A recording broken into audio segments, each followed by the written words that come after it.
Buenas noches, gracias a todos por venir, que está un poco frío, no es complicado, pero igual quiero agradecer al Colegio de Bioquímica por el apoyo que están dando, igual que a la universidad, concretamente la carrera de Bioquímica, que están elaborando este curso para la certificación. Y la idea de esto es justamente, también lo quiero hablar del doctor Guillermo Ortega, que él me hizo animarse para dar este curso, porque he visto que era necesario, si bien el tema de los cursos virtuales son muy útiles, obviamente, y prácticos, no pueden para los docentes de otros países, pero siempre tienen un ventaja, un plus el hacer un curso presencial. Uno puede hablar con las personas, para mí es más fácil hacerlo así que de hecho un monitor, ¿verdad? Y además ustedes pueden preguntar cualquier duda, estamos ustedes conocen la ingeniería, así que no tengan ningún temor ni vergüenza en preguntar, por más obvia que sea la pregunta o la respuesta, tengan toda la confianza, porque lo importante es que no se queden con la duda. Y hemos querido hacer este tema porque hemos visto que a veces no se suele dar mucha importancia al tema del examen bioquímico. Son muchas cosas que vamos a ver, no vamos a ver el tema por si acaso de control de calidad, porque eso va a haber un curso relacionado todo el próximo mes. Y ahí lo van a ver, entonces además que es bastante amplio y va a ser difícil abarcar todo eso en estos 2 días. Pues con lo que vamos a empezar. Bueno, lo que quiero contar con esta frase que no es mía, simplemente es para decirles que es importante tener el talento, obviamente, en lo que es la profesión, pero siempre también es importante ser curioso, ¿entiendes? O sea, investigar, preguntar por qué, y averiguar, hablar con los médicos, con el paciente, preguntar por qué muchas cosas para poder entender mejor. Y entonces yo eso es lo que les quiero un poco transmitir, que sean curiosos y a ver que van a poder descubrir, aprender muchas más cosas. Y si esto más sumamos el talento, la disciplina, la perseverancia, a ver que van a llegar niveles de cuestión. Son las referencias, porque es importante siempre mencionar de dónde toma también la información, porque no todo es ni solo mi propio criterio, ni tampoco como inteligencia artificial. Estos son los que he revisado, las guías que hay respecto a los análisis, tanto la guía europea como la guía japonesa, que es realmente la que más se utiliza y la que más es más completa, ¿no? Incluso a nivel de Latinoamérica toma mucha referencia de esta guía. Ellos japoneses han estudiado mucho el tema de lo que es la estandarización y el examen de origen en general. Y también he revisado la estandarización del Instituto de Estandarización de Laboratorios Clínicos del Perú. Bueno, la que tuve acceso fue a 2022, ya en 2025, incluso ya van a sacar, en 2027 van a hacer una nueva versión. Entonces, esta es la información que he revisado para presentarles esta charla. Bueno, esta ventaja se refiere, ustedes saben que según lo revisan un poco, como hay estudiantes, entonces algunas cosas básicas vamos a tener que volver a mostrar. Ustedes saben que siempre en la antigüedad se veía así, no es simple solo el examen de orina, era viendo, siendo muy empírico, ¿no? Observando a las personas lo que tenían, y a veces solían hacer las orinas, ¿no?, en la tierra, y veían cuando las hormigas negras se acercaban, obviamente por el azúcar, y sabían que la persona tenía, ¿no?, la orina dulce, estaba con ese problema. Incluso lo llamaban como orina miel. Incluso en algún momento hasta estudiaban en esa época, sabían probar la orina para ver si era dulce o no, se podía saber si eso la tenía, que conocemos como diabetes. Como indica aquí, esto es uno de los exámenes más solicitados en el laboratorio, siempre los piden, ¿verdad?, de rutina de entrada de cualquier paciente en un examen de orina.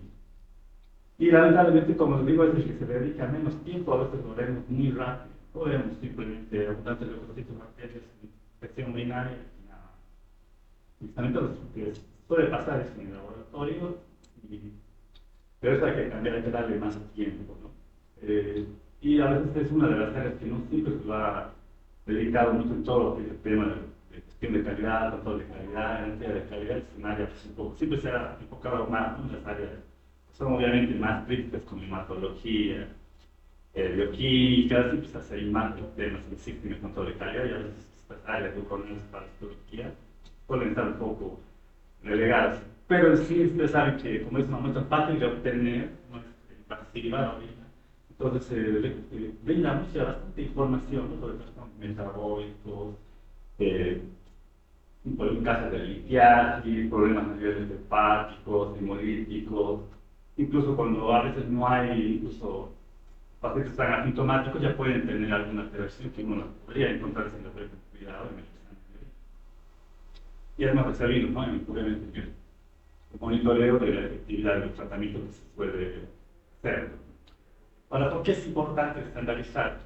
Aquí la idea es que no vamos a estandarizar aquí nosotros, ¿no? A mí no me compete, esto es más de...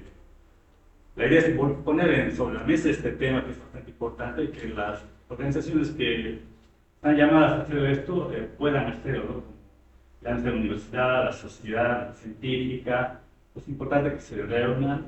Sé que ha habido ya una guía al respecto, pero siempre es bueno actualizar, donde participen tanto el sector privado, el público, y la idea es que todo lo pongamos en práctica, porque no tiene un sentido más el tipo de hacer toda una guía, y luego cada laboratorio siga aplicando, haciendo su metodología de acuerdo al propio laboratorio, ¿no? Entonces es importante que se estandarice y que se pueda aplicar, pero cumplir. Entonces es importante estandarizar porque, como ustedes saben, siempre se ha hecho en todas las áreas, siempre la mayor cantidad de error, el 70%, está en la fase preliminar, misma toma de muestra, la recolección de muestra. Y lo mismo pasa en la orina, ¿no? Si uno no explica bien al paciente, entonces se recogen mal las muestras, no se utilizan bien, pueden estar mal conservadas. La orina se tiene que procesar dentro de las 2 horas. Pero en cambio, los pacientes en los hospitales, por ejemplo, a veces van a las 6 de la mañana, llevan su muestra de orina, hasta que les atienden, son las 7, las 8, empiezan a procesar, son las 9. A veces uno termina procesando las muestras a las 10. Pues ya pasan muchas horas y obviamente muchos elementos se van destruyendo o alterando su morfología y eso puede llevar a error. Entonces es importante el tiempo, ¿no? En hacer este examen desde la recolección de la muestra. Y también es importante estandarizar porque, como ustedes saben, desde la tira, estamos en el examen químico, son muchos parámetros que hay que controlar, glucosa, proteína, acetona, incluso hay tiras que ya miden albúmina, creatinina, ácido ascórbico. Entonces, todos estos parámetros igual pueden haber errores, entonces es muy susceptible de que este examen tenga muchos errores, muchas variaciones. Y otro factor importante es que depende del paciente, ¿verdad? Si el paciente recolecta mal, porque se le ha indicado mal, le ha dado malas indicaciones, el paciente recolecta mal la muestra, pues los resultados van a salir alterados. Nosotros mucho no podemos controlar, ¿no? No es como en la sangre, a veces nos tomamos muestra y vemos que no esté coagulada, homogenizada. Aquí el paciente realmente recolecta en su casa, entonces puede igual llevar a errores.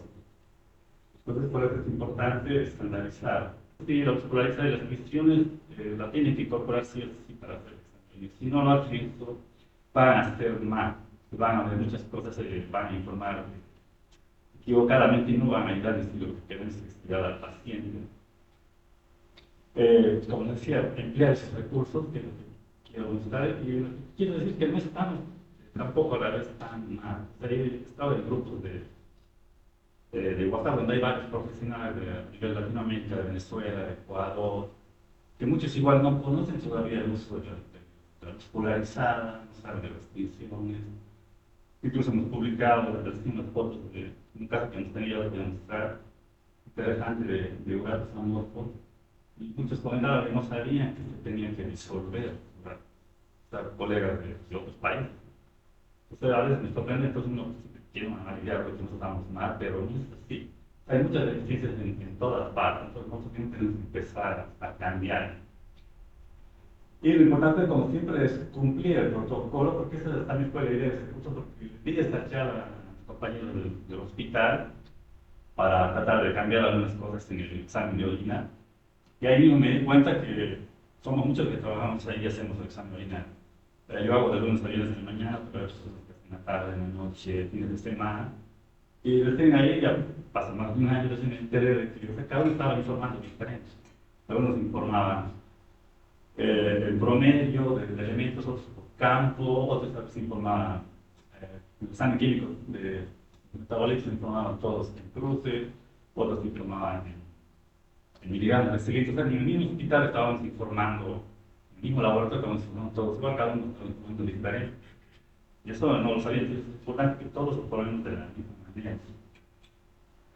Y la idea de estandarizar esto va a permitir eliminar lo que es la subjetividad, ¿no? Porque obviamente diferentes personas podemos observar diferente, ¿no? Para mí lo que es una cosa, un elemento para otro puede ser otra, a veces confundimos leucocitos con células renales, por ejemplo. Entonces, con la estandarización, la idea es que se puede evitar estas subjetividades del observador, ¿no? Además podemos controlar mejor las variables, como usted les decía, el tiempo del procesamiento de las muestras, que debería ser 2 horas, un máximo de 3.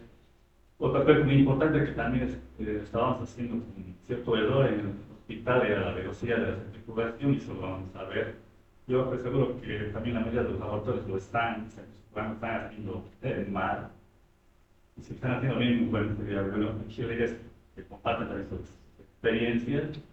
Y el volumen de muestras con lo que todos trabajemos sean lo mismo. Nosotros en el laboratorio, por ejemplo, el informe de orina, sale las condiciones analíticas de las que nos hacemos. Imprimimos el resultado y ahí indica que todo lo que está ahí, el resultado, en el caso del sedimento, está en base a un volumen de 10 ml de centrifugación, con 1 ml de sedimento, que se carga 20 microlitros y que se ve por un cubre de 22 por 22 milímetros. O sea, nos indicamos que lo que hemos visto son en esas condiciones. Entonces, si en otro laboratorio procesan en otra, los resultados pueden variar y no pueden decir que están mal del individuo hospital y del otro laboratorio, sino que están procesando en condiciones diferentes. La idea de esto de establecer es que justamente sería bueno que todos los laboratorios procesemos de la misma manera, en el mismo volumen, porque van a haber mucha información de procesan en diferente cantidad. Otros usan 0,5. Incluso en cursos así internacionales que he podido participar, a veces nos indican que igual pueden hacer volcando el tubo directamente, pero eso es mucho error. O sea, el volcado puede quedar diferente volumen de sedimento, pero a veces indican que se puede hacer eso. Nosotros dejamos marcada la temperatura de esa altura del tubo, lo hacemos todo, tratamos de todo hacerlo bien cuantificado para que todos hagamos de la misma forma y no haya variación. Y además es para garantizar, ¿no?, tener una confiabilidad clínica, que el médico, como les digo, esté seguro de que los resultados que ofrece el laboratorio son confiables, ¿no?, de que realmente lo que hemos encontrado refleja el estado del paciente. Porque si informamos que es una infección urinaria, y no es un caso de una contaminación. Porque a veces puede haber contaminación por materia fecal, igual nos va a dar bacterias, va a haber nitritos, y uno piensa que es una infección por solo ver nitritos y bacterias positivos. Pero si la muestra está contaminada con estos, igual nos va a dar positivo. Puede haber una contaminación con flujo vaginal también, y puede no ser una infección, no solo ser una contaminación. Entonces, importante, si hacemos todo esto bien, vamos a luchar el estado real del paciente. Y el objetivo de todo esto es tener un diagnóstico rápido y oportuno. Y sobre todo es esto, yo creo que es lo más importante y debe ser el objetivo de nosotros. No ser muy... A veces nos mecanizamos en el laboratorio, o sea, nos interesa hacer bien, o sea, tener controlado los equipos, las pipetas, los kits, calibrado todo el método externo, no equivocarnos. Eso es cierto, tenemos la obligación de hacer eso. Pero lo importante siempre es pensar que lo que nosotros hacemos es para beneficiar al paciente, y eso nos tenemos que asegurar. Si hacemos un buen resultado, damos un buen nivel de glucosa, el médico va a saber, ¿no?, que tiene está la glucosa, va a hacer el tratamiento de la insulina al paciente, modificar el bicarbonato para el tema de las gasometrías. Todo esto va a impactar directamente en el paciente, y que lo más importante es que vamos a tener directamente una satisfacción de nosotros mismos, de que realmente estamos ayudando a ese paciente. Yo al menos en ese sentido, muchas veces cuando damos exámenes adecuados a pacientes diabéticos que están internados en terapia, y luego entran con ese tema de un desequilibrio en el manejo de su diabetes, y han entrado hacia el hospital, y uno hace bien sus exámenes, ve que el médico utiliza sus resultados, y el paciente evoluciona bien y sale, y uno tiene bastante satisfacción. Peor es cuando a veces ha pasado igual que lamentablemente no podemos, ¿no? A pesar de las cosas que hacemos, el paciente a veces llega a fallecer, uno se siente mal. Personalmente, a mí me sucede esto, yo siempre trato de ver cómo le ayuda a ese paciente, trato de averiguar cómo está, voy a hablar con el médico para ver si... Porque ellos no todo lo interpretan, eso también lo vamos a ver, es importante hacer algunas recomendaciones, anotar en el informe y no dejar al criterio del médico, porque a veces el médico lo interpreta mal, puede entender mal lo que uno está queriendo decir. Entonces siempre es importante ver esto, traten de surtir, cuando ustedes realmente ayudan al paciente, van a sentir ustedes una satisfacción de haber hecho. Esto es el objetivo de la parte de profesional bioquímico, no solo de investigar o de descubrir cosas, sino también que quiere contribuir a salvar la vida del paciente. Doctor, tengo una pregunta. Buenas noches a todos. Si bien usted ahorita acaba de hablar de los pacientes que normalmente no están en terapia, ¿cuál sería la mejor muestra a tomarse si bien diferenciamos de consulta externa y los internados? De consulta externa, ese primer chorro, la primera hora de la mañana, primeros resultados.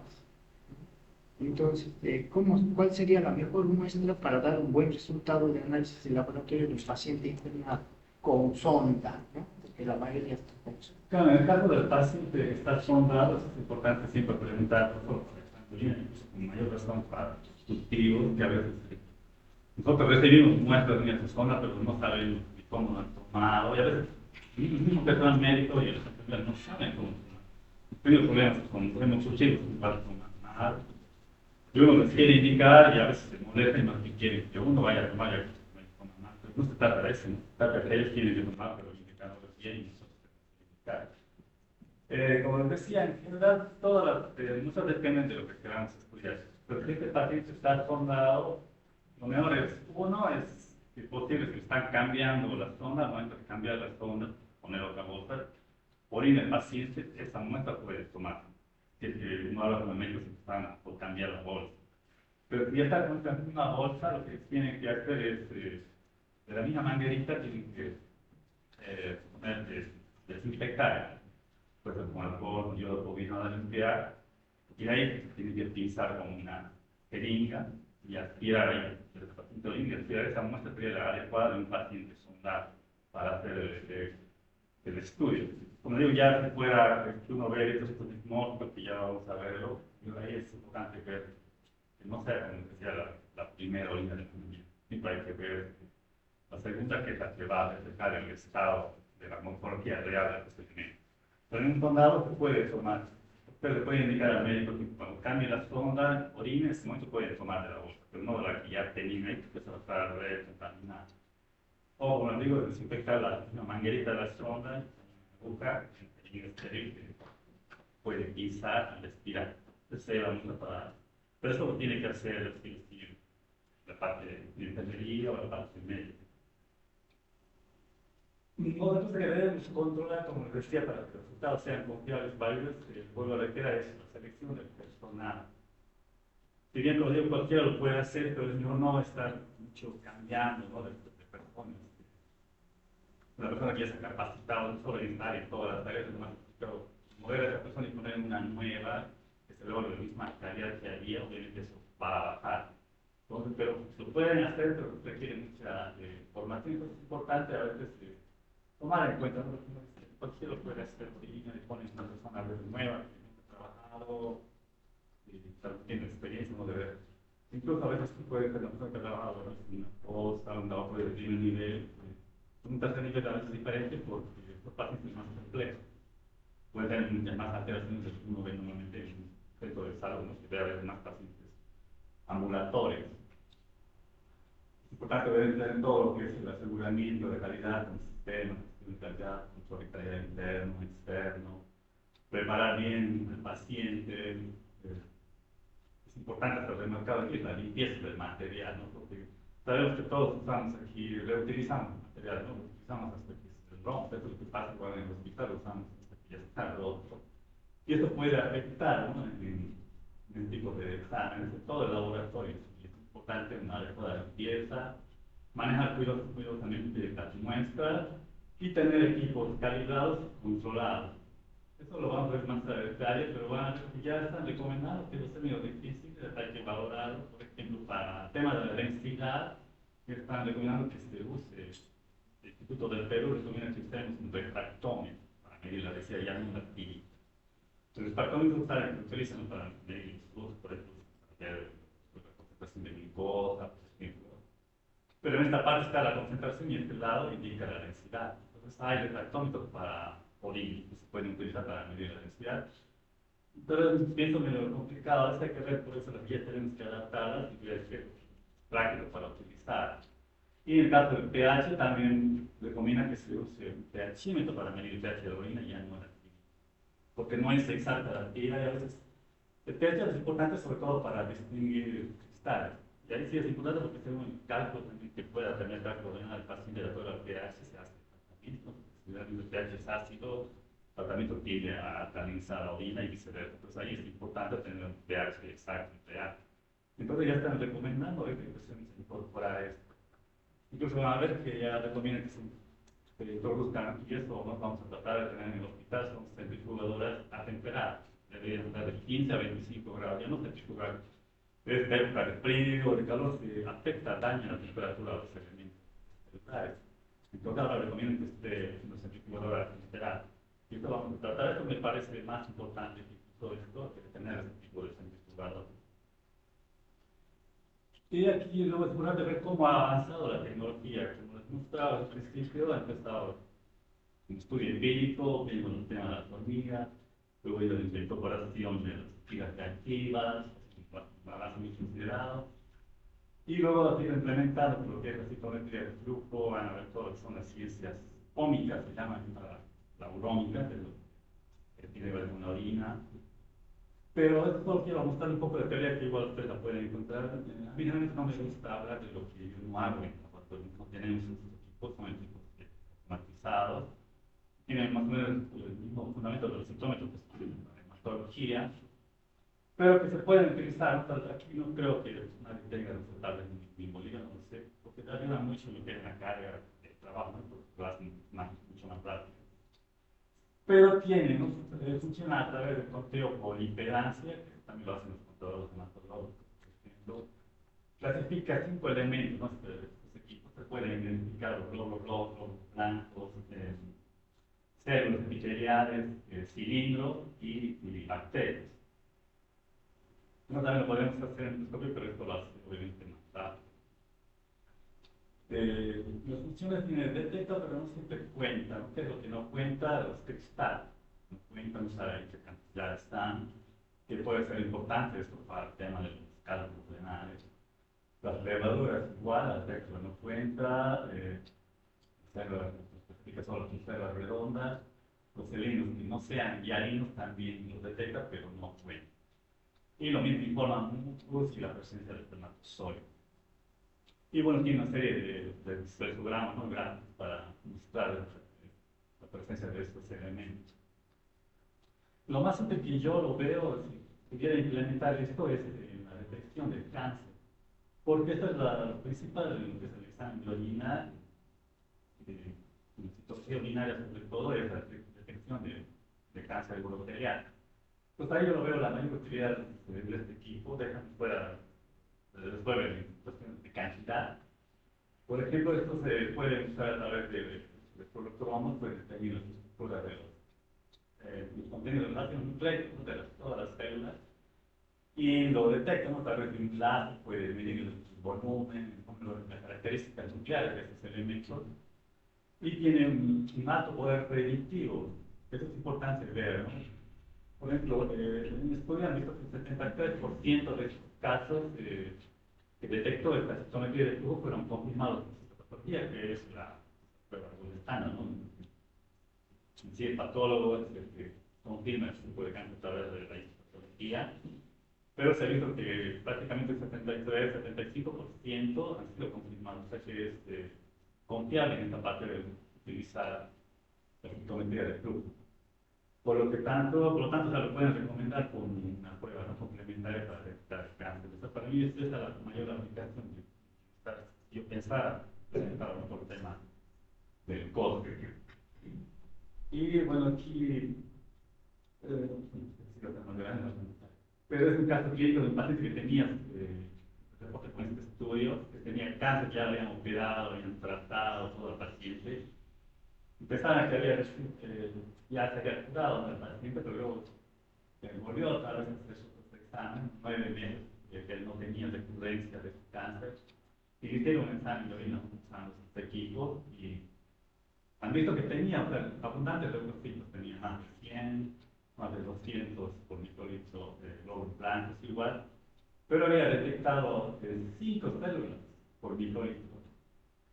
O sea, la cantidad de leucocitos en sangre que tenía bastante, pero entre todo eso pudo detectar 5 células que son como atípicas del equipo. Y en base a ese estudio lo hicieron obviamente por citopatología y confirmaron que el cáncer que tenía de vejiga había vuelto a aparecer, había sido recurrente. Entonces, por eso creo que ahí me parece la mayor utilidad de este tipo de equipos es para detectar cáncer que seguramente a nosotros nos hubiesen pasado para seguro que no hubiesen podido detectar 5 células entre ese montón de leucocitos y él. Por eso que es importante implementar y hay que saber por qué.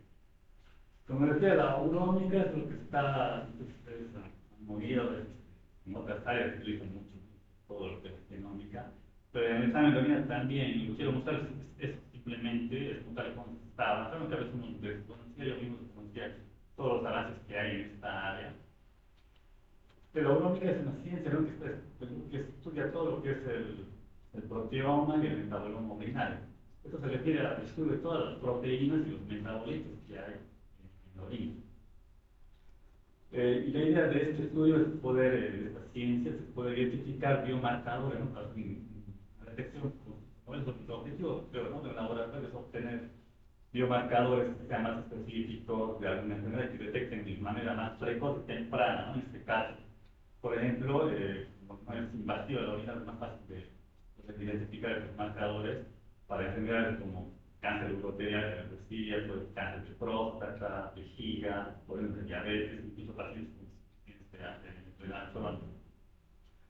Y dentro de esto, como les digo, está lo que es la proteómica y la metabolómica, que es lo que es el estudio de todas las proteínas. En un principio, cuando estaba desarrollando esto, podía identificar 100 proteínas en orina. Actualmente, con todo el avance que ha habido en la tecnología, fácilmente ya los equipos ya identifican de 1000 a 3000 proteínas diferentes en orina. Se ha avanzado bastante ahora en ciencia y muy importante, eso permite, como les digo, encontrar nuevos biomarcadores para estas patologías, ¿no? Para hacer, porque cada paciente es diferente, entonces esto lo hace la medicina y todas las medicinas en el laboratorio sí más personalizado. Y lo que utiliza son las técnicas de espectrometría de masa, que esto tal vez actualmente se usa más en lo que es en bacteriología, ya lo tienen en Argentina, tienen varios equipos para esto. En el caso de bacteriología, lo mismo va a ser en orina, se detecta proteínas en cuestión de minutos, porque uno está en el laboratorio, identificar un gen, simplemente estén 3, 5, 10 días a veces. Esto se lo detecta en cuestión de horas o minutos incluso. Está la espectroscopía de masa y la espectroscopía de resonancia magnética, también hay la cromatografía líquida. Entonces, todas estas nuevas metodologías utilizan estas ciencias para poder identificar a través de una serie de procesos de filtración, purificación, vamos teniendo péptidos, proteínas que se van separando, de acuerdo a su peso, van viendo qué tipo de proteínas son y se pueden identificar, ¿no? En pacientes diabéticos, pacientes que tienen cáncer, de modo que sirvan como biomarcadores. Entonces nosotros ya tenemos que ir viendo, utilizando estos tipos, ¿no? Los nuevos estudiantes que se están graduando tienen que empezar a pensar en esto, no solo ya en un examen tradicional, convencional de orina. Y también lo que está haciendo de moda, quería preguntar, es la inteligencia artificial, que ya está igual en todos los campos del laboratorio y también está en orina.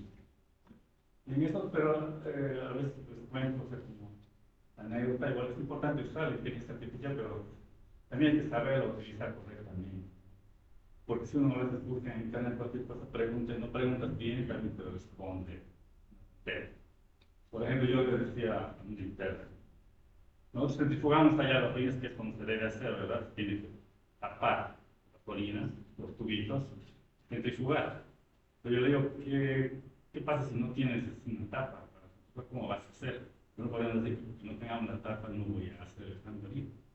Entonces la entramos sin flojera de preguntar al chat de tres, entonces, ¿qué hacer, no? Entonces yo pensaba que él iba a responder, pensé que le iba a responder. O sea, lo correcto es, si uno no tiene la tapa, puede igual centrifugar, pero esperas que se pare, que se detenga unos 15 minutos para que los aerosoles se sienten y luego, pues sin estar.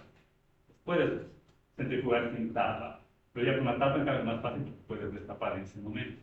Yo pensé que algo de eso iba a responder, ¿no? Y la inteligencia artificial le respondió que espera que otro compañero le traiga una tapa y recién centrifugue.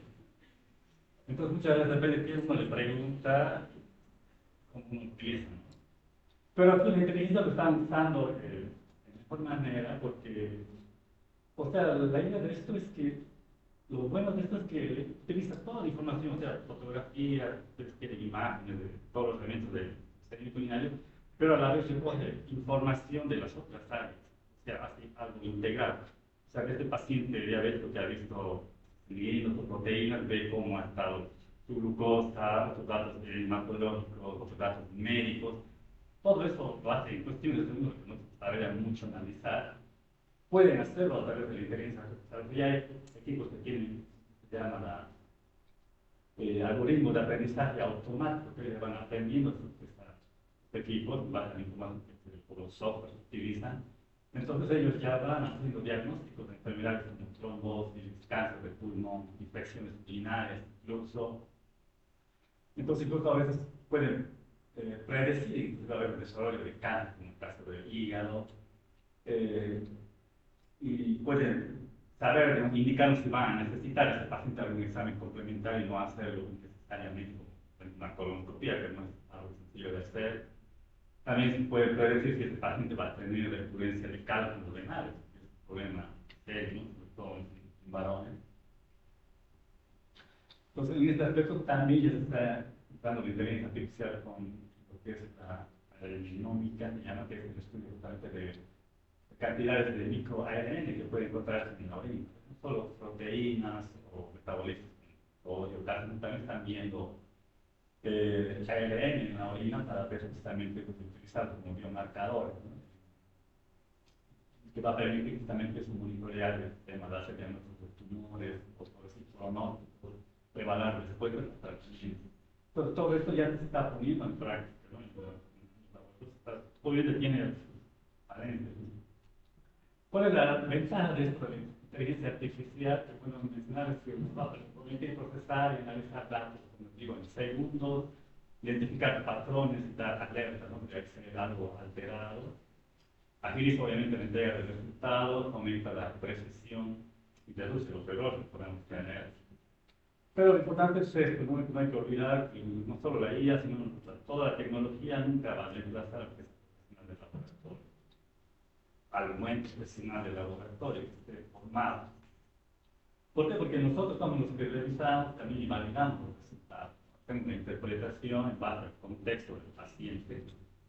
Ayudamos también a definir, que creo que debemos involucrar un poco más a veces. Algunos tengan la idea de que no solo informamos y luego el médico verá qué hace. Yo realmente no soy de esa idea, estoy tratando de ver si lo que he informado se ha aplicado en el paciente, si le ha ido bien o no, para ver si lo he hecho bien en el examen. Trato de hacer un seguimiento y a veces ayudar al médico en ver qué es lo mejor para el paciente, ¿no? ¿Qué otro examen más se le puede hacer para confirmar o descartar el diagnóstico? Y lo importante de todo esto es que la inteligencia artificial no tiene el criterio humano de nosotros, la máquina, ni la experiencia que nos vamos a adquirir para adquirir un rank. Esto nunca lo va a poder lograr la inteligencia artificial. Por eso tiene que ver mucho también con nuestra formación y capacitación. Ya hablamos de lo que es la estandarización, algo así general, eso, el tema de la colección de la muestra. Lo único nuevo que quiero mostrarles es el visto que hay. No sé si sea práctico desde el punto de vista económico, pero también puede hacerlo. Hay frascos, ¿no? Que ya vienen como tipo vacuum timer, ustedes ven, recolectan ahí la orina y tienen una aguja y ustedes usan tu presión negativa y lo presionan ahí en la punta y solito aspira la orina, todo se llena. Entonces eso evita que uno esté abriendo el frasco, se pueda de la mano contaminar, no hay ese tipo de frasco. Pero es pienso que es un cargo bastante difícil de implementar, no lo veo para mí tan necesario, pero les muestro que hay, ¿no? Uno puede incorporarlo, pero no es determinante. Bueno, les explicaba las ventajas que tiene este tipo de tubos, ¿no? De placas que he visto que ya hay.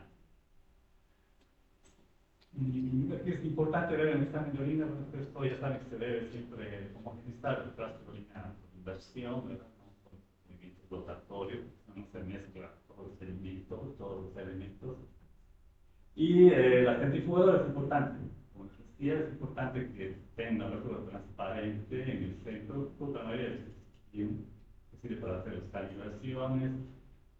Y esto es importante, que debe contar con la opción de poder seleccionar. Hay centrifugadoras que uno puede seleccionar si queremos obtener las revoluciones por minuto o las fuerzas de centrifugación relativa, que es la unidad generalmente en la que se debería utilizar correctamente la centrifugadora. Y como les digo, también es importante que sea eso. Yo creo que eso sí debemos poner atención en tratar de tener este tipo de centrifugador que esté a temperatura. Porque la temperatura aquí, varía en muchos lugares, puede estar 30, 40 grados o bajo cero incluso, entonces eso afecta. Y recomiendan que tengan este tipo de centrifugador que sea atemperado. Entonces, si pueden en algún momento incorporar, me parece, no creo que sea mucho la diferencia con un y la velocidad, esto es lo que nosotros habíamos visto que estábamos haciendo mal en el hospital. La velocidad de centrifugación, la que se recomienda, ustedes revisan las diferentes guías que se habían indicado, se recomienda que sean en estas unidades que son fuerzas de centrifugación relativa, de 450 a 500 G. Y esto, pero se tiene que establecer, se puede calcular, hay calculadoras en línea, pero ustedes tienen que tener el dato del radio del doctor. No sé si alguien, creo que si alguien lo ha medido, tiene que medirlo para poder calcular a qué velocidad realmente deberían, porque varía el diámetro de acuerdo al tamaño del centrifugador. Hay centrifugadores que tienen tubos fijos, algunos que ya no creo que los utilicen, pero hay algunos que se mueven, ¿no? Colocamos los tubos de orina sobre recipientes, algunos se mueven, se balancean. Hay esos dos tipos. Entonces hay que ver cuál de los que tenemos. Generalmente tenemos que son pins que no se mueven. Entonces, nosotros, por ejemplo, en el hospital estábamos centrifugando a 2000 revoluciones por minuto, porque la guía dice de 1500 a 2000, pero eso no quiere decir que yo escoja a mi criterio o arbitrariamente se hace 1500. No. O sea, en ese rango se hace porque en ese rango también varían los tamaños de los centrífugas. Yo tengo que ver el radio de mi centrífuga y según esto tengo que calcular y ver qué velocidad es recomendable. Nosotros lo hacemos a 2000 y haciendo el cálculo daba 602 fuerzas relativas a la centrifugación. Esto está por encima de 500 máximos que se recomienda. Y esto afecta en lo que es la destruye sobre todo a los cilindros, puede afectar a la morfología. Entonces, haciendo el cálculo nos hemos cambiado. Para eso se mide, como les digo, el radio desde el centro hasta el fondo del tubo, este es el radio de la centrífuga. Y si tienen las centrífugas estas fijas, que no se mueve el espectáculo de los tubos de orina como estas, miden del centro hasta el extremo final de donde va a entrar el tubo de orina. Ahí miden esa distancia, ese es el radio. Realmente sale 13, 14, 15 centímetros. Pues tienen que medir ustedes su radio y esto introducen ustedes en la calculadora que hay en línea y ahí les va a dar qué velocidad. Nosotros con 2000 estamos dando 600. Pero lo hemos bajado a 1800, que se equivale a 506, estamos así pasando un poco de lo recomendado. Pero la verdad es que sí afecta porque hicimos la prueba, como les digo, jugamos varias muestras con esta velocidad de 2000 y cambiaron a 1800 y sí, se veía más sedimento porque yo sé que si fuga a menos velocidad voy a afectar los trocitos, los eritrocitos, por ejemplo, que me van a centrifugar a menos velocidad, yo voy a encontrar menos cantidad, pero no, se veía exactamente igual que a 2000, pero sí he encontrado más cilindros. Incluso casos que no había aquí, se esté jugando a 2000, a 1800 he encontrado cilindros, incluso hasta cilindros serios, que son más raros, los pacientes más crónicos se pueden encontrar. Entonces les recomiendo que miran sus radios de centrífuga, están usando en el laboratorio, y este dato lo introducen en la calculadora que hay en línea, y ahí les va a dar a qué velocidad estaban ustedes centrifugando. Y traten que esté entre este rango, de 450 a 500. Ya a ver, lo más probable es que no sea 2020, va a ser menos. Porque todo dependiendo de su área. Y esto nosotros lo hemos estado haciendo mal y pienso que tal vez debe haber este mismo error en esta ahora actual. Pues tal vez es importante que lo hagan, lo revisen, está la información, pues entonces no es para un requisito. Medido el rango puede ser a mano. Que te apures. Ahora, lo que se recomienda en el examen físico es un mínimo bajito del colegio, ¿no? Unos 50 ml, a veces hay más mejor, pero lo mínimo, ¿no? Para el colegio no tenga que volver a reprocesar por un motivo, quiere volver a confirmar un hallazgo, es que están en una cantidad buena, ¿no? Unos 50 ml. Nosotros aquí jugamos 10, hay otros que juegan 12, por eso lo coloco, es importante ya que todos hagamos los 10. Nosotros aquí separamos 1 ml, nosotros trabajamos con 0,5, tomamos 20 microlitros y estamos cubre de 22 por 22, que es lo más común que se comercializan, pero hay algunos que utilizan de 24 por 24. Entonces también eso va a afectar en la cantidad. En cuanto a los tubos, obviamente se pueden usar transparentes, graduados, que sea con tapa rota, y puede ser tanto con base redonda o cónica. Esto no afecta tanto. No que obviamente al resuspender hay que hacerlo con cuidado. E incluso recomiendan que usemos los colorantes, que deberíamos, eso es lo difícil, ¿no? O sea, todas las muestras recomiendan que deberíamos cargar 2 láminas, una con colorante y otra sin colorante. El colorante que se suele usar, van a ver que son muchos, ya lo vamos a ver mañana, pero este es el que más utilizamos, que es el Sternheim Mati, se utiliza para el sedimento urinario. Pero recomiendan que se haga así, es medio difícil, ¿no? Cargar dos en cada paciente, de intubar 30, 40, 50 líneas. Lo que más yo sí, sí recomiendo es que sí carguen 2 láminas, pero en situaciones especiales, que eso nosotros lo hacemos ahí, lo vemos, sobre todo cuando ustedes vean mucha celularidad, porque a veces puede haber, van a ver que es difícil reconocer las células renales, son muy importantes, pero a veces son muy difíciles. Se pueden confundir con leucocitos, se pueden confundir con células uroteliales profundas. Entonces, para eso sí les ayuda mucho lo que es la coloración. Entonces ahí nosotros, por ejemplo, solemos usar los dos colorantes, a veces uno, a veces compartimos el sedimento en dos, usamos el GMMAR y tenemos azul de toluidina, que se utiliza a 0,5%.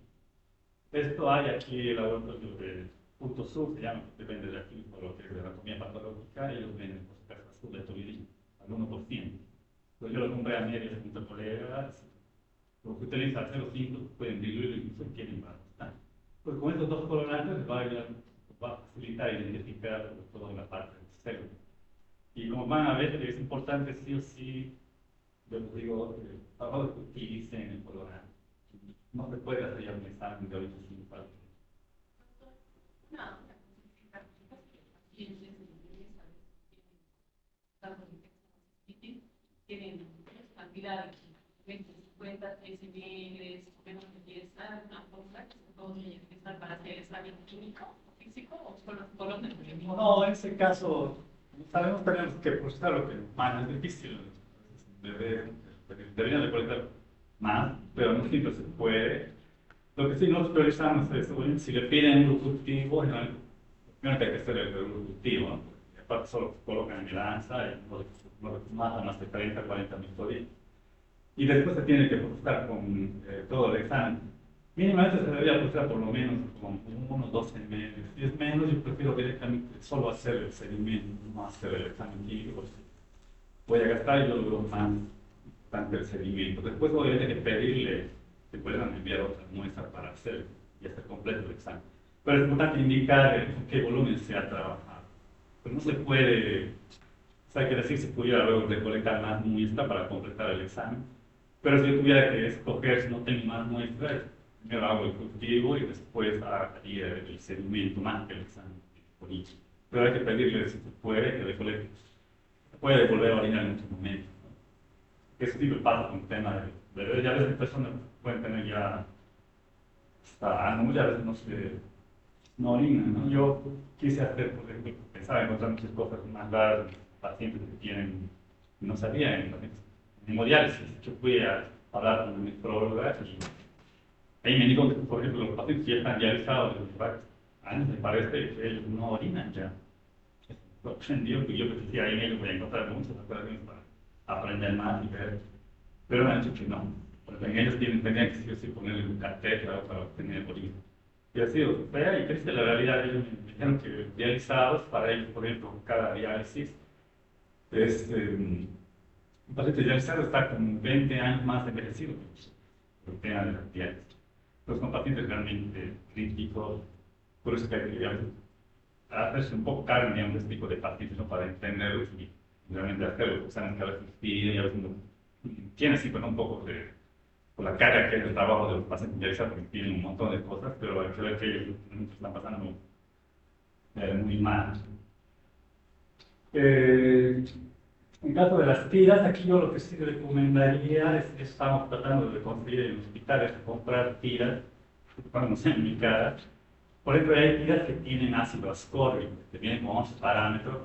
¿Por qué? Porque el ácido ascórbico, sabes, pues lo mismo, mucho a veces en esta época, sobre todo los que usamos mucha vitamina C, influye mucho, nos puede dar falsos negativos en lo que es sangre, nitritos, bilirrubina, leucocitos y glucosa. Y el parámetro más importante sería glucosa, porque el resto yo puedo ver que nitritos, aunque me dé negativo, no me importaría si yo veo bacterias. La bilirrubina puedo ver la orina, el color, la disputa, puedo ver el sedimento, si está teñido. Y la esterasa leucocitaria, sí, con leucocitos, me afecta, pero sí me afectaría mucho, ¿no? Que me diga que este paciente no está la glucosa negativa.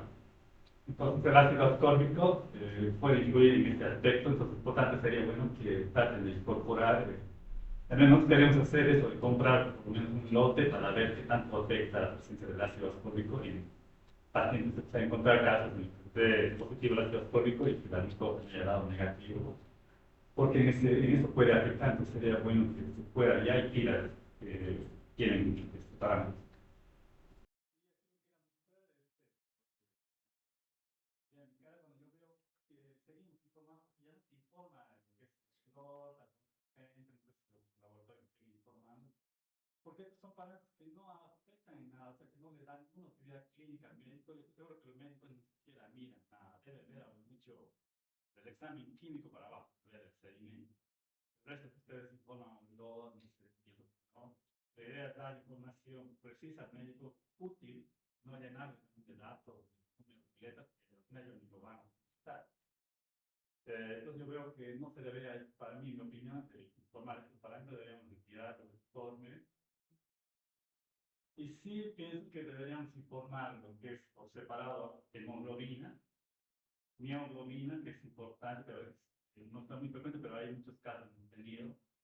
Informar la esterasa leucocitaria y lo que es la vitamina C. Y pienso que esos cambios deberían que hacer. Cuando no me hace caso a mí, me hace caso a Leonardo DiCaprio, que está recomendando.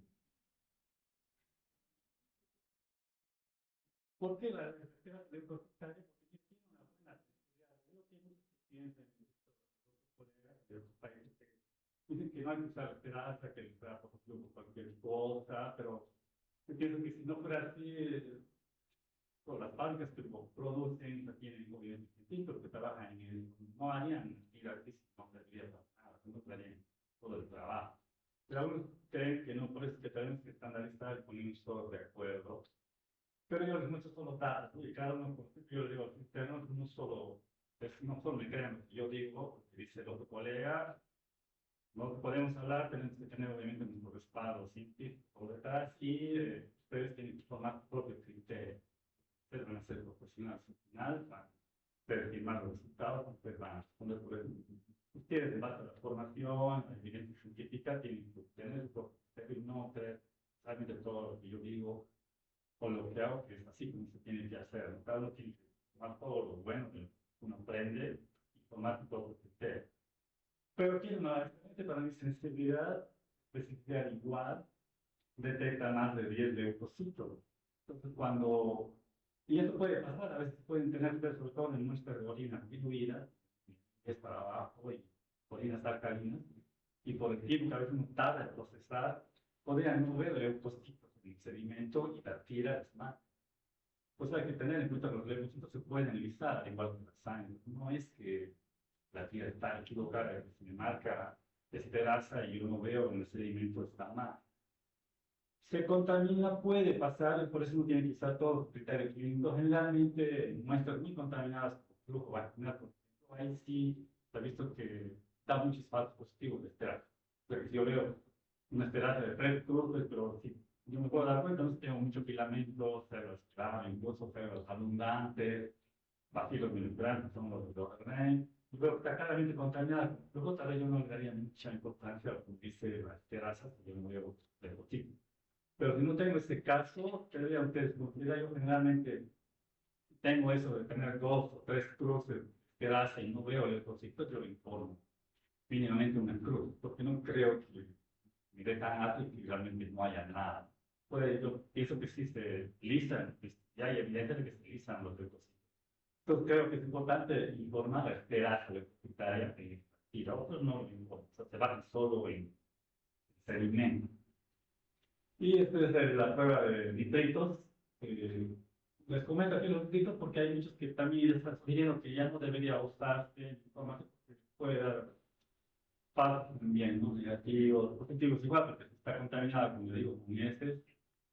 Pero tiene una buena sensibilidad, pero una sensibilidad muy mala, de 45.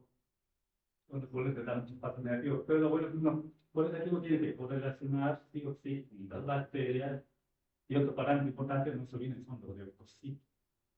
Si no hay leucocitos, es poco probable que sea realmente una infección, ¿no? Eso ya es el criterio de cada bioquímico, cómo lo va a informar.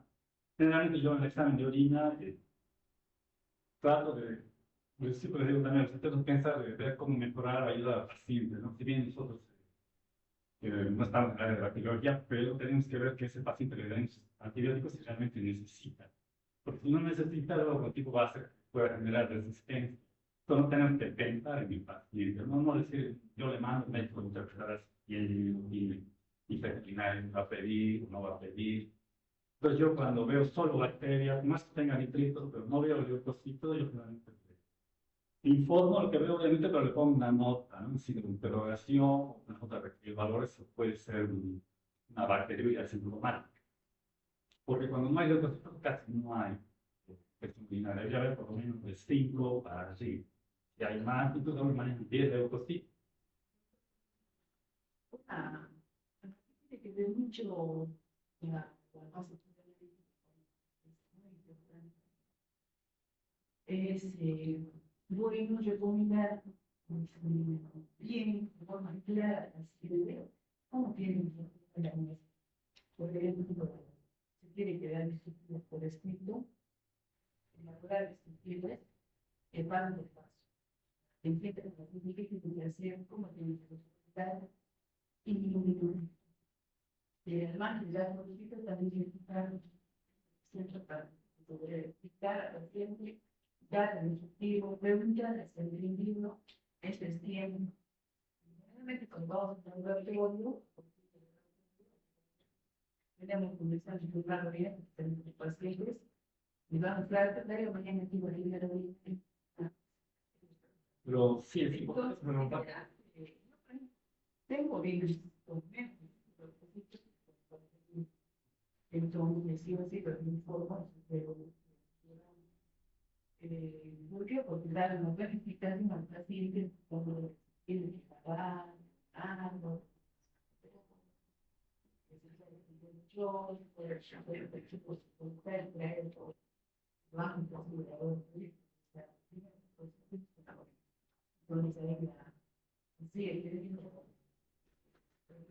sí, Sí, la verdad que pero en esta parte no creo que sea que me refiero a la cantidad de los leucocitos. Nosotros no sabemos tener la desventaja, en esa parte no sabemos cómo está el paciente, cómo ha acudido al médico, él conoce la sintomatología. Pero él está con dolor, con ganas de vomitar, fiebre, puede tener un kilometrito. Pero nosotros no sabemos eso, entonces, pero con el trato, eso como el cargo tiene que ver, decidir, ¿no? Entonces yo le informo que le pongo que sí, con una nota de que puede ser una bacteria para que pida otro examen que se debería hacer para ver si realmente tiene, fuera una bacteria transitoria, o él va a ver si tiene la clínica el paciente, le va a pedir, digo, pero es que no se pida así nomás porque tú informas solo bacterias abundantes, menos seguro le va a pedir cultivo en antibióticos, hasta le vaya dando antibióticos sin esperar el resultado del laboratorio. Entonces yo le pongo para que por lo menos lo piense, luego él va a ver si le pide el cultivo. Yo no le pido que haga cultivo. Le pido a veces cuando pareciera que podría estar algo contaminado del flujo, pero las bacterias que veo no me parecen que son bacterias, uno puede diferenciar bien en el examen de orina. Pues puede estar contaminado con algo del flujo, pero sí parece una infección urinaria, tiene más de 5 leucos, yo ahí sí le pido que debería ser cultivo. Pero en esto yo sí, pero a todas, sin excepción, cuando tienen menos de 5, yo pongo. Pensando en esto de que puede ser una bacteriuria, sabemos que no se hace tratamiento solo en embarazadas, en pacientes que después van a ser sometidos a un procedimiento urológico. Solo en esas dos situaciones se hace antivirograma a pacientes que tengan bacteriuria sintomática. Después no se debe de hacer. En embarazadas se puede volver diartritis. Entonces, yo les pongo esta nota, porque yo uso esta que cada uno puede poner. Yo lo hago pensando de que no utilicen inadecuadamente el antibiótico y el segmento ve que tiene la clínica, lo va a hacer. Así, me ha pasado, yo hice un examen que no tenía nada de bacterias. El reporte decía cero, o sea, nada, pero venía abundante de cálculo encubierto y el médico lo mismo a hacer antibiograma y me dio antibiótico intramuscular todavía, siendo que no había ni bacterias. A veces el médico no se ni siquiera toma el reporte primario de la bolsa.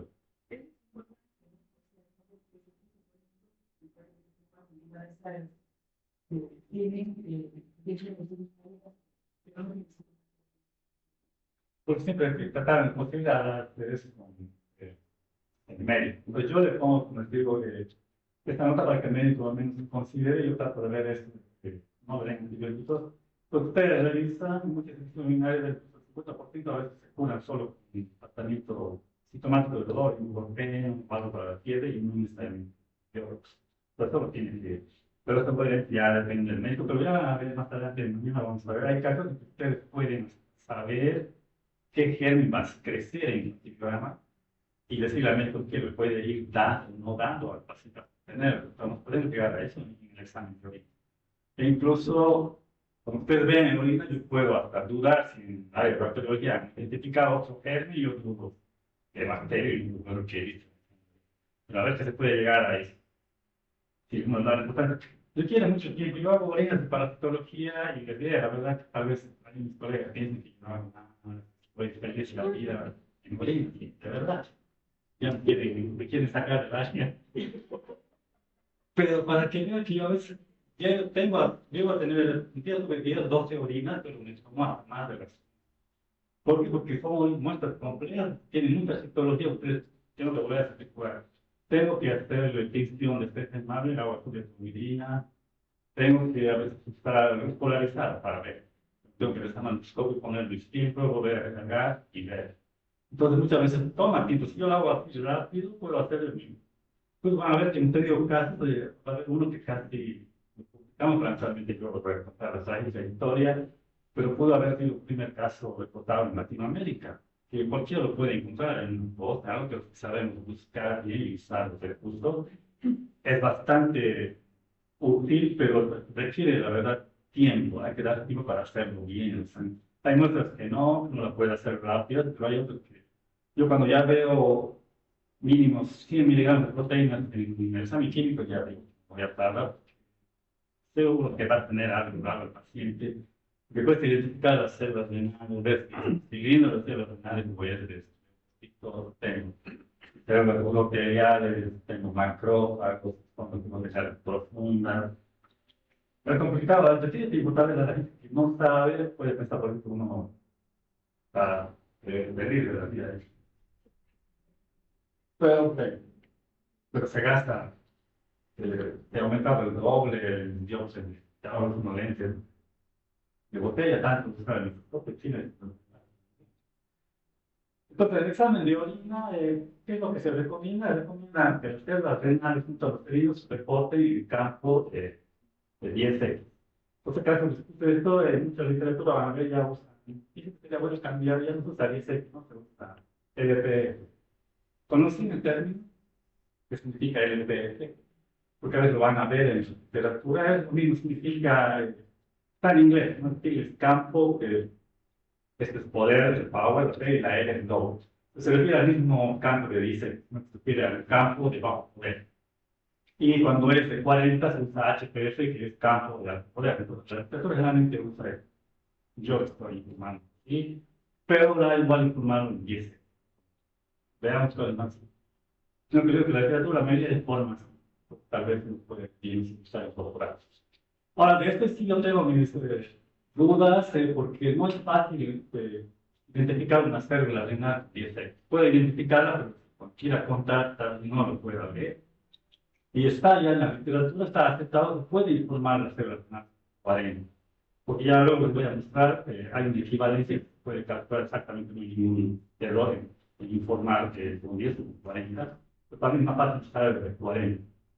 Tanto para los cilindros se puede con 10, ustedes ven que son cilindros grandes, pero a veces hay pequeños, es difícil saber de qué tipo de cilindro es. Entonces, igual se puede informar con 40, usted la idea de que se estandarice y todos hagan igual. Para mí no es práctico, yo veo más difícil, pero 40. El de 10 tiene utilidad a ver, sobre todo cuando uno ve muchas células, es importante ver con el 10, pero es que uno en ciertas partes de células, que es importante revisar a quién puede pasar si uno ve 40. Ahora, el epitelio escamoso, lo que aquí quiere indicar, no sé, yo cuando estuve en la universidad, escuchaba a unos colegas todavía, antes siempre se hablaba de 3 epitelios, ¿no? Actualmente sabemos que son 4 los epitelios, y nosotros podemos tener 4 tipos de diferentes epitelios en el sedimento, y cada epitelio tiene una función superficial, intermedio, profundo. Van a ver que hay mucha cantidad de diferentes células. El epitelio escamoso, que es lo que más frecuentemente vemos en el sedimento, son células escamosas superficiales. Estas, por ejemplo, no tiene importancia informar el tipo, si es superficial, intermedia o basal, o parabasal. Estas bastante con informar células epiteliales escamosas nada más. Trazas regular o en cantidad de ustedes tengan estandarizadas en su laboratorio.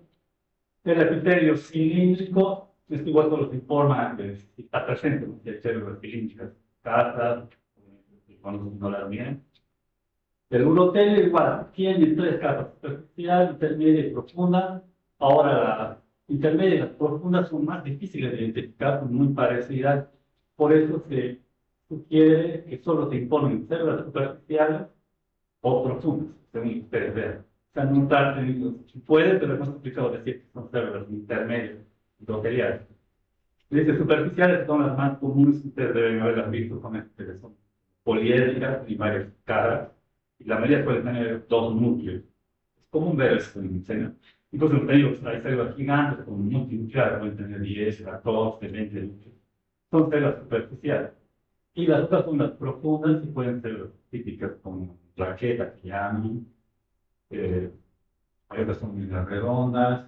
Pero siempre sus núcleos son, luego como ves más a detalle, son más centrales para poder dar una diferencia de una de otra. Pero algunos ustedes pueden informar superficiales o profundas. Intermedio. Y luego las células renales se informan con. Es importante especificar, cuando hablemos, por ejemplo, tenemos células renales y cilindros, lo pones, observamos cilindros epiteliales, pero a veces nos da a entender que tal vez por ahí el médico está entendiendo que son las mismas epiteliales que no se toman, pero eran células epiteliales. Entonces, para evitar eso, cuando ustedes encuentren estos cilindros, informen cilindros, células epiteliales o tubulares renales. Para que sepan, renal es ya más grave, ¿no? No lo pongan solo como cilindros epiteliales. Cilindros epiteliales, células tubulares renales es lo correcto para. No hay una confusión con el médico. Y el tema de las células escamosas, lo que yo proponía, porque revisaba mucha literatura, es, bueno, cada uno veamos cómo realizar esto. ¿Qué es para nosotros? Porque para mí puede ser escaso, para otra persona es regular, para otra es abundante, a uno de forma muy escaso, muy abundante. Lo que dice en la literatura recomienda que las células escamosas, cuando ustedes vean de 0 a 5, se equivale a decir que son escasas. Entonces uno puede poner unos otros términos, hablando 10 o es que significa casos para que México también los entienda. Y cuando vean de 6 a 10, regular cantidad, y más de 10 ya se considera prácticamente contaminado, ¿no? De flujo vaginal, caso de mujer, pero preparar en caso de varón. Pero cuando es varón, igual se habla de células ya estamos en un servicio de células, pues están en la orella, pero se forman. Entonces nosotros ahora estamos usando esto, vamos a usar esto en el laboratorio sin formar así. Quiero tomar en mis casas, vamos a utilizar celulares, pero toman en cuenta estos parámetros. Algunos informan ya de más de 20 como abundantes, pero con eso se de cada laboratorio. Yo he visto que esto me parece coherente para informar, porque ya con más de 20, sería macroscópicamente uno podría ver cómo es el flujo ahí. Y como les decía, de estos equipos, lo que quiero recordar es que nuestros equipos lo deben saber, pero es bueno recordarlo. Es importante, ya que queremos todo estandarizar y cuantificar, ser exacto. Importantes como bacteriología, métodos de tolerancia, lo mismo, no solo para esta área, para todas las áreas que tenemos, es importante hacer por la rapidez o disciplina de la pipeta. Siempre hay que hacer un recto y no muy profundo. Toma en cuenta generalmente pipetas que cargan volúmenes de mayor de 1 ml, todavía se puede introducir hasta 6 milímetros la punta en y pipetas que usan en el menos, como en el caso de orina, cargan 20 microlitros. Pipetas que ustedes vayan a usar con volumen de menos de 1 ml, se recomienda que solo ustedes introduzcan un poco, hasta 3 milímetros la punta dentro o de cualquier líquido. ¿Sí? Y producen más, se altera la textura superficial que tiene la orina o el líquido que ustedes vayan a usar, el suelo, igual. Eso puede darse un volumen equivocado, tal vez más alto o más vertical. Pues tiene mucha variación por muy inclina. Pues no recuerdo porque a veces por la rapidez puede meterlo de costado a la libreta, pero hay que meterlo de proporción vertical para alzar el volumen exacto. Porque lo tomen en cuenta. Si lo hacen mejor, pero siempre está, creo que son buenas prácticas de laboratorio. Y algo que creo que es importante, además de este equipo que mencionaba, es que desde que yo estoy tratando de conseguir es incorporar un popular micrómetro. Es muy importante que empecemos a medir, porque esto nos va a ayudar a diferenciar que tienen su tamaño, pues las células generalmente suelen ser más grandes, un leucocito. Después de la medida, a veces tenemos que medir la distancia del borde del núcleo con el citoplasma para saber si es más grande o más pequeño el tamaño del núcleo, porque eso nos va a ayudar a identificar si es que es una célula superficial o es una célula uroteliana. Entonces es muy útil, tratar de procurar el averiguado vale, el eucalipto vale 600, pero es importante, y aparte les comento en el caso de parasitología con mayor razón, por ejemplo, si tienen un paciente con VIH y hacen diarrea, le hacen prueba Quinjón para ver coccidio, a ver que estuve revisando casi igual la morfología de Cryptosporidium con Ciclospora. Son casi iguales, digamos, como ustedes pueden saber. Pero Ciclospora es más grande. Entonces ahí estamos, si es que el tamaño nos va a indicar. Lo mismo en la histolítica que puedes identificar, los quistes son más pequeños en histolítica que pólipos, ahí va a medir. Pero yo le recomendaría, si puede, de poco a poco trate de incorporar un popular micrométrico para medir elementos. Va a servir para hematología, para la toxemia. Pero no solo es por si acaso contrario, claro, he visto que hay un patrón estándar de 1 milímetro, donde está dividido en micras, y en base a eso ustedes tienen calcular su ocular para el objetivo de 10 y de 40.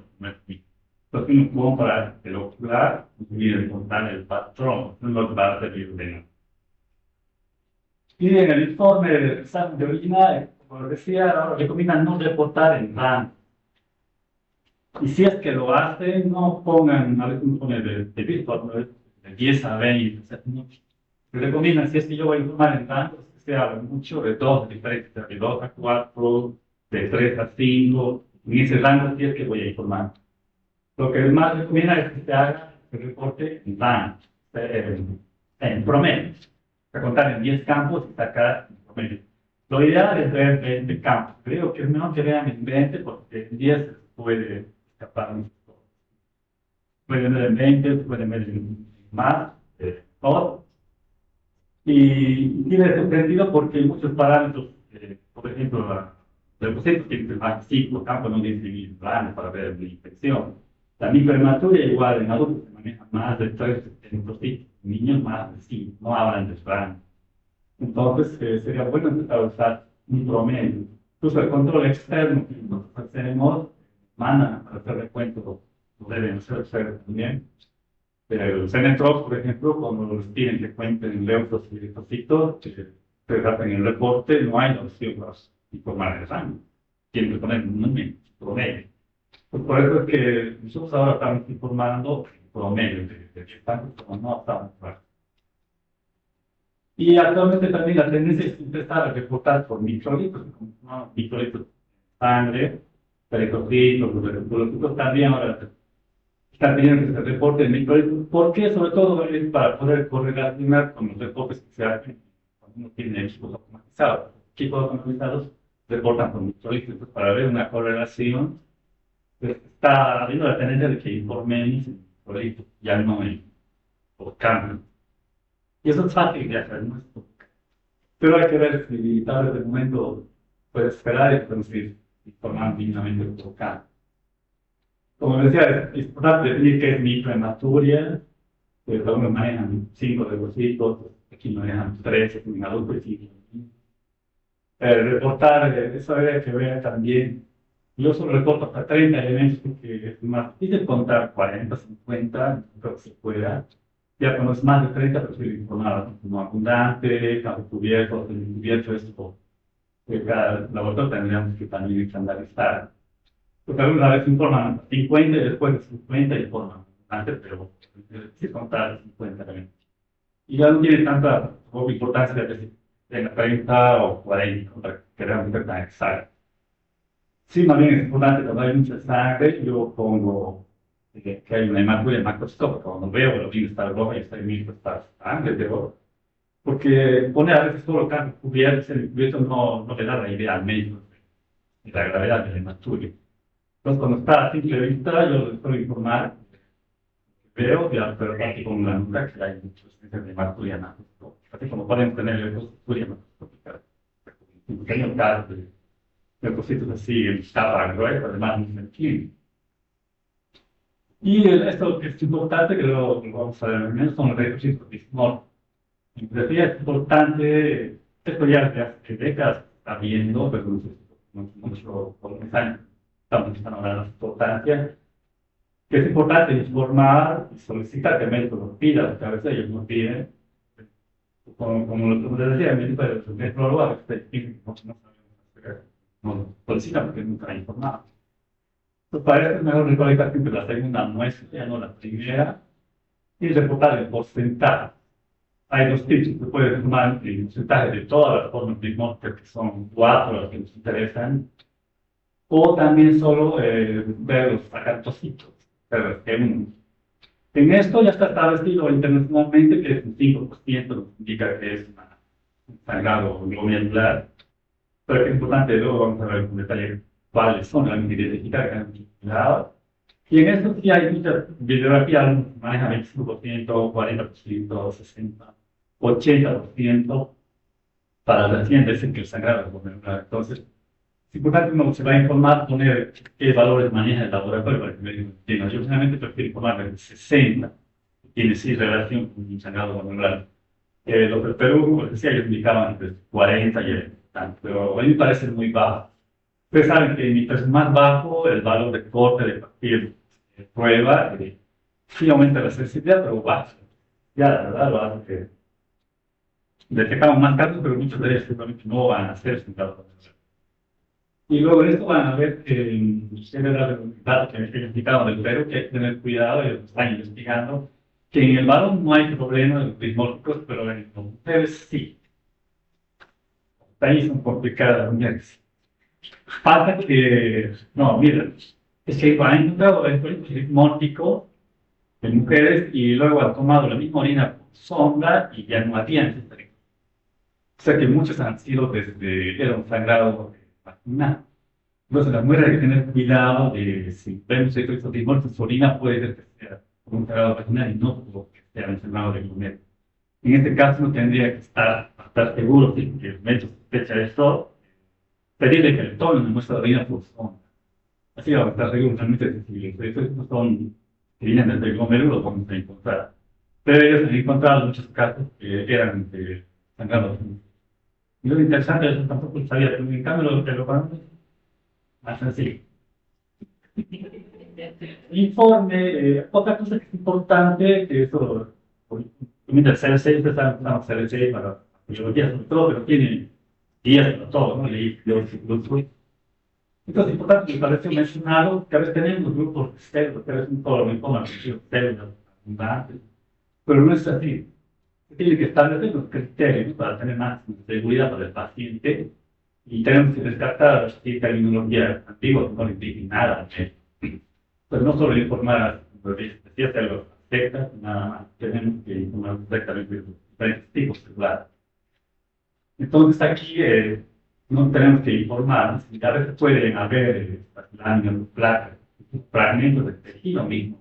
Entonces, como se acostumbra a ver las células planas, pero no son, muchas son tridimensionales, y a veces no se da cuenta cuando ve células tipo palmas de abejas, como de 6 lados, entonces estas células son cúbicas, y a veces uno las puede ver como vistas desde arriba, y desde así, no vemos la red fueran planas, pero no lo son, son tridimensionales. Entonces pueden haber cúmulos de estas células, tenemos que saberlas informar y clasificar. Y como decía, informar de acuerdo a los términos y laboratorios, informar las casas, campos. Por ejemplo, aquí es importante también nosotros debemos tener unidad legal, o sea, porque sabemos que cualquier informe puede estar sometido, ¿no? A una auditoría, el paciente por ahí fallece, luego tienen cáncer no diagnosticado.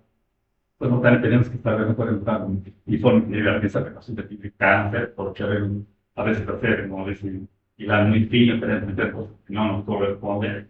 Entonces es importante hacer bien eso para no tener también problemas legales que son en la laboratorio.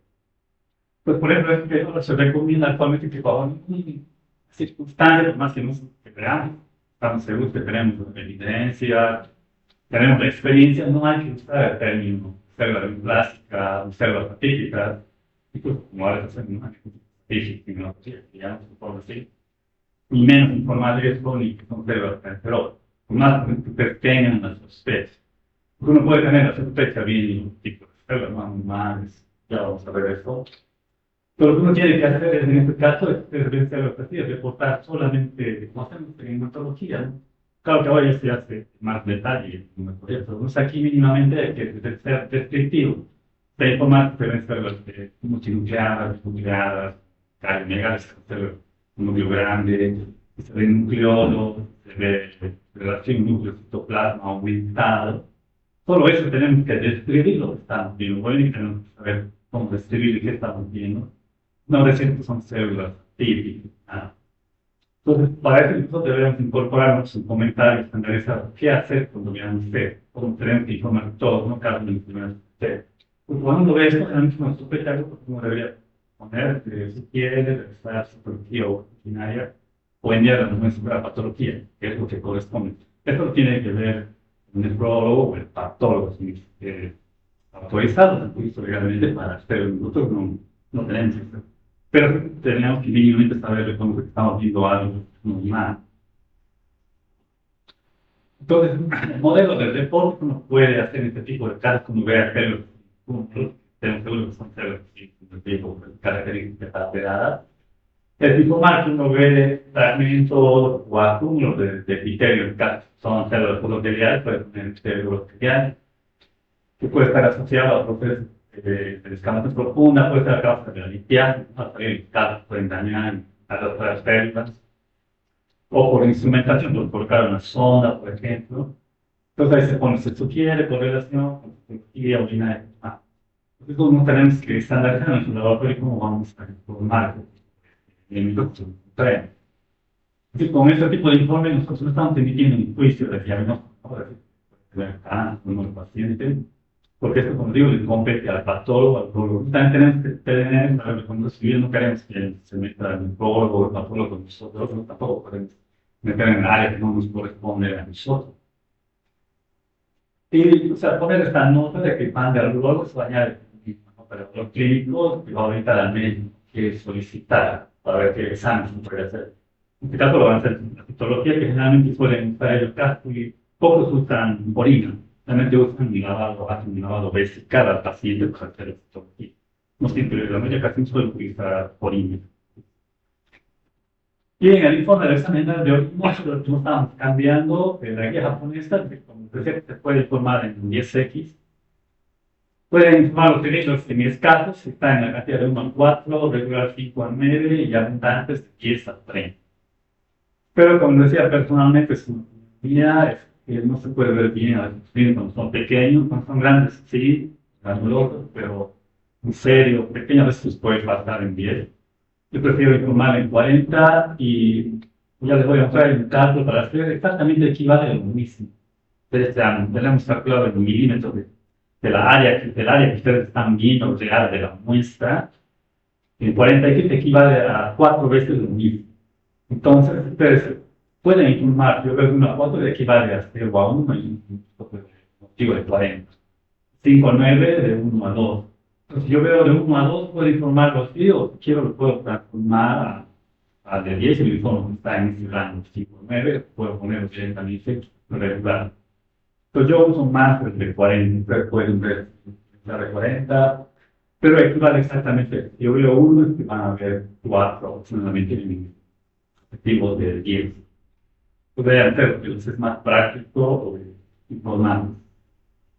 Las células renales, como digo, les implican hacer en ese campo de 10, pero también es difícil que identificar a la vez uno de 10, pero 40, porque en la literatura también avala el resumen muchos parámetros que están informando en campo de 40 para las células renales. Entonces, se puede informar. Lo importante es hacer el recuento y es que es importante contarla también las células renales, a ver, porque conforme se ha visto que hay muchas relaciones con el paciente se va agravando su estado renal, va aumentando la cantidad de células. Entonces es importante saber con cuántas células tenía el paciente, si ha ido aumentando, o por eso no tiene que contarlas.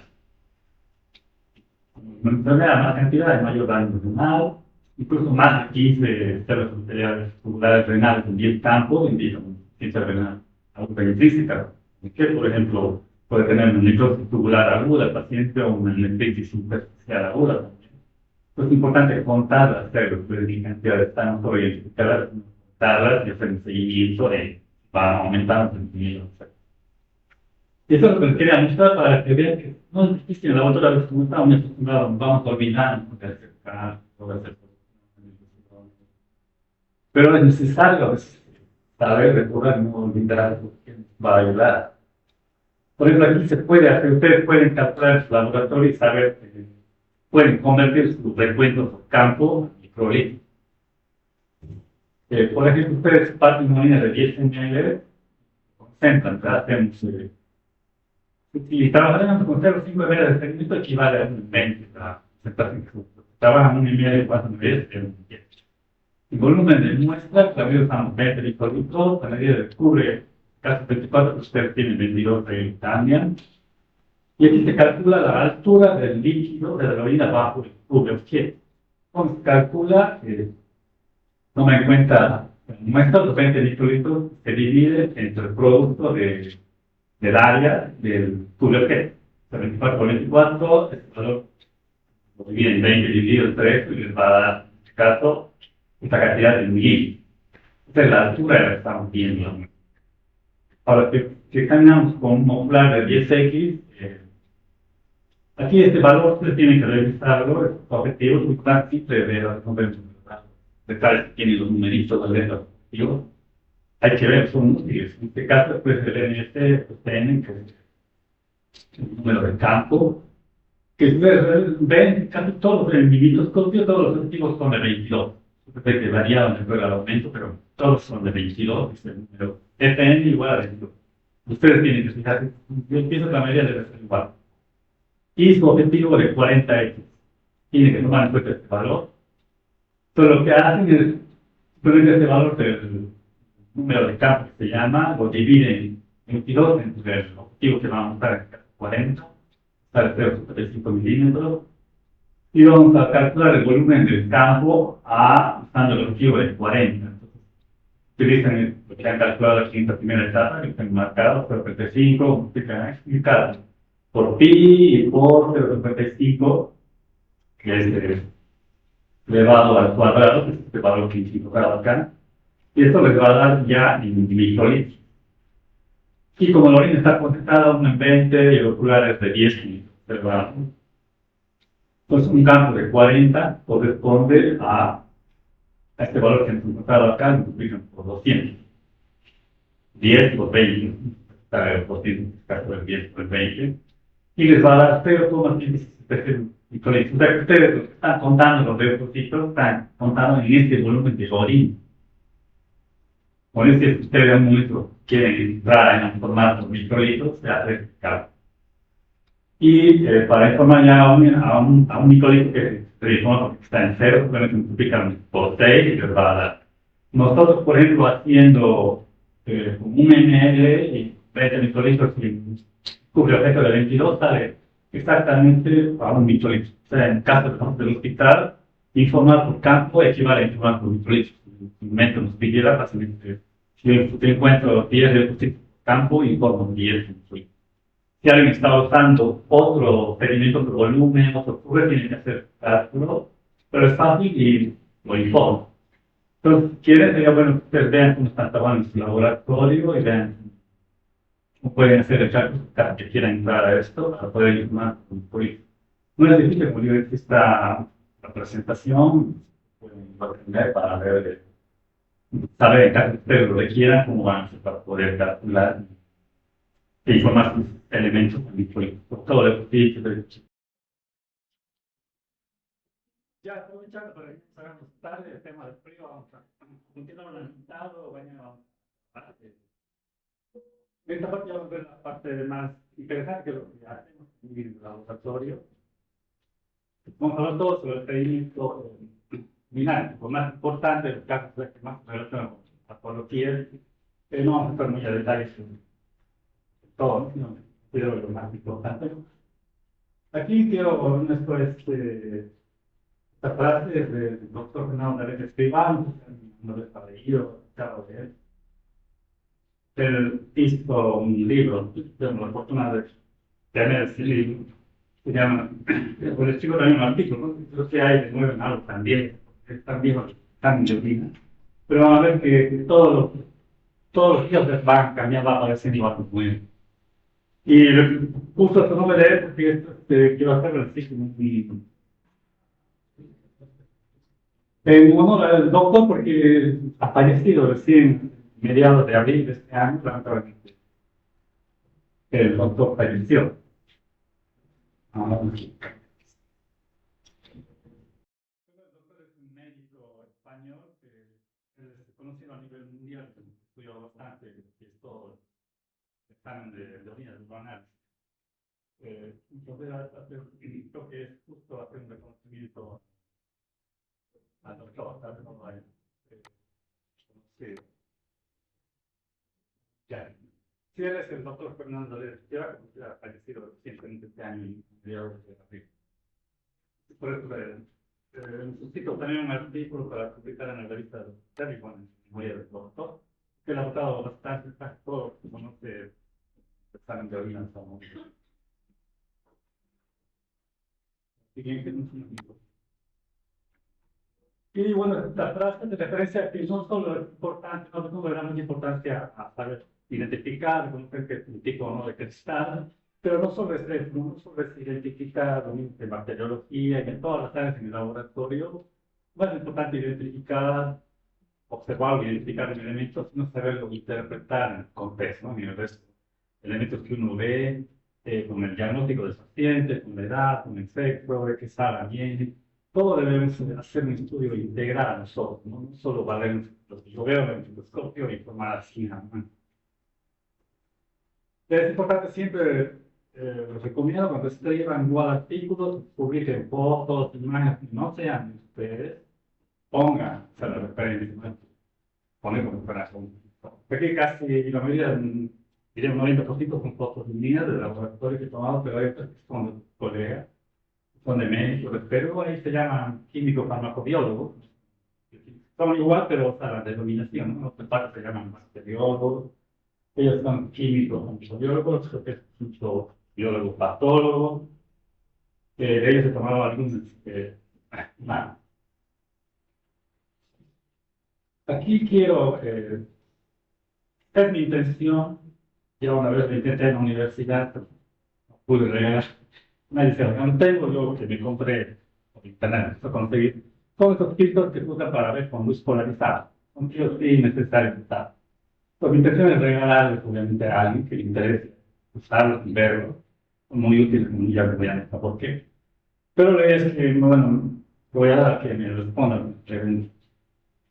Por ejemplo, estas son solo células. No sé si alguien, tenemos uno, dos, tres, cuatro tipos. Alguien que quiera responderlas, o sea, levante la mano y se equivoca igual, pero si acierta de qué son los cuatro tipos, yo les voy a regalar los filtros, no tengo problema. No sé si alguien quiere decirme. Empecemos por acá, este de acá, parece eso aquí. Uno, dos, tres. ¿Ah? Alguien que levante la mano, pero me va a responder las cuatro. Sin el otro. Es la primera. Ah, también, son de posible. Ahora, esta de acá.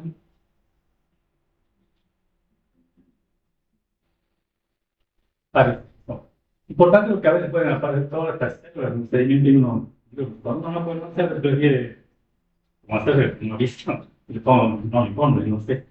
Pero podemos estar pasando por algo muy feo. Bueno, yo les voy a ayudar. Esta es una célula urotelial. Las células uroteliales superficiales, como les decía, son células poliédricas, tienen varias caras, rectas. Tienen núcleos que generalmente no suelen ser tan redondos como medios ovalados. Esto es lo frecuente encontrar. A veces lo más fácil es verlas, lo más común verlas con dos núcleos. Esta tiene solo uno, que son las poliédricas varias caras. Estas son células uroteliales, superficiales. Estas de acá, no digo, por eso no es fácil, es necesario teñirlas. Ok. Sí, son células, tienen dos células epiteliales tubulares renales.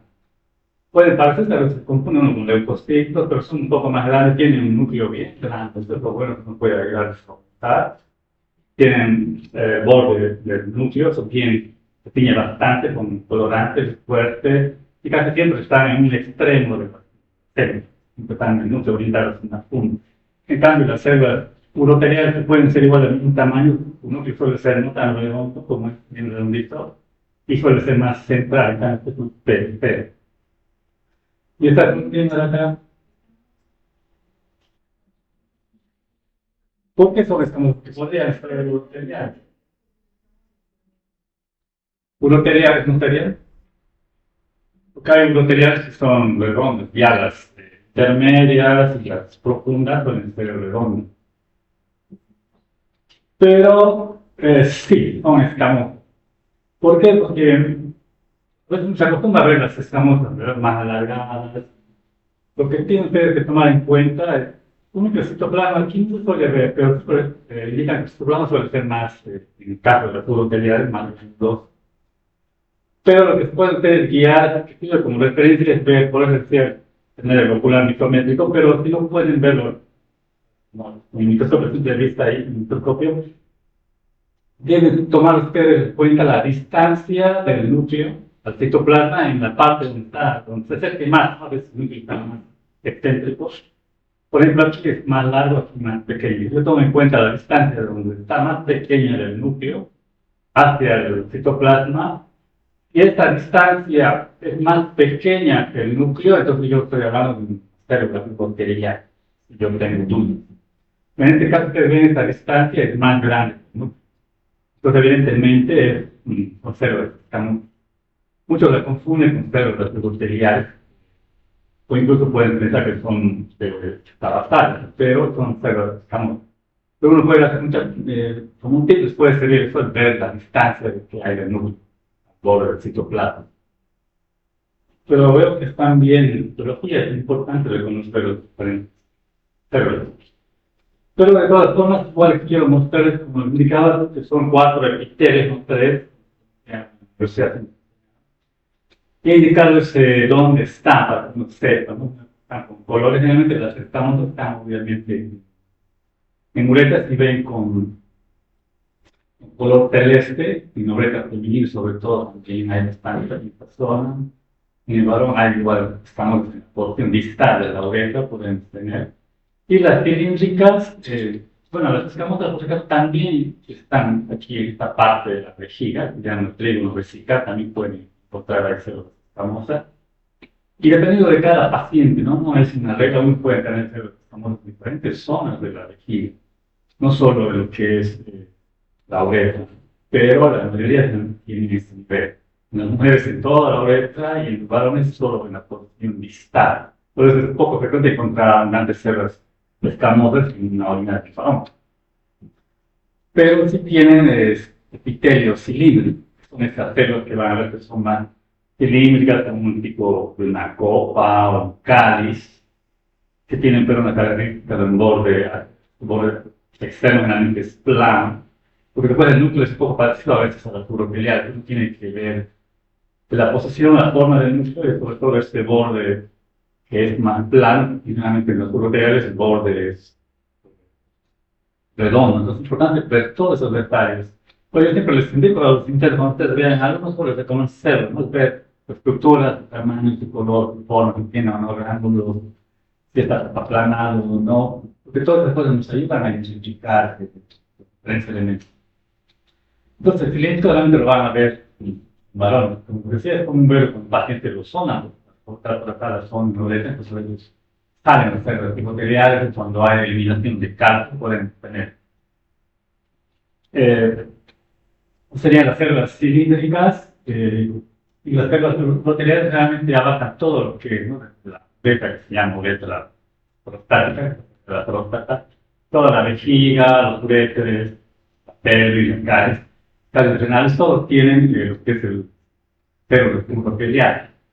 Entonces de ahí es donde vamos a encontrar el tipo de células que encontramos vienen de ahí. Que antes se creía que estas células veía las células en forma de braqueta o de veneno, pensaban que era solo o de pene, pero no es así. Pueden ser igual de la vejiga, porque al desprenderse de su epitelio, se estiran y pueden aparecer como braquetas. Entonces no quiere decir que sean exclusivas de la pelvis renal, pero son de cualquiera, son de vejiga, uretres, pelvis, células epiteliales. Que como les decía, igual pueden ser superficiales, intermedias, profundas, pero solo informes superficiales y profundos. No entren en detalles de si intermedia o basal. Y lo último, lo más importante, es la emisión de células renales. En esto van a ver en casos donde hay células totalmente diferentes. No piensen que todas son redondas. De hecho, el epitelio es cúbico, es cubo, pero que ya sale a la orina, se va dañando el citoesqueleto de la célula y se vuelve redondito. Pero no es que sean originalmente poros. Algunas tal vez tienen una forma cúbica, lo pueden lograr ver, pero a veces tienen formas variadas. Y la mejor forma de reconocer como muchas también es que se encuentren cilindros que tengan estas células. Ahí es más fácil ver entonces las diferentes gamas de formas que ustedes pueden encontrar en el cilindro, porque en el cilindro obviamente son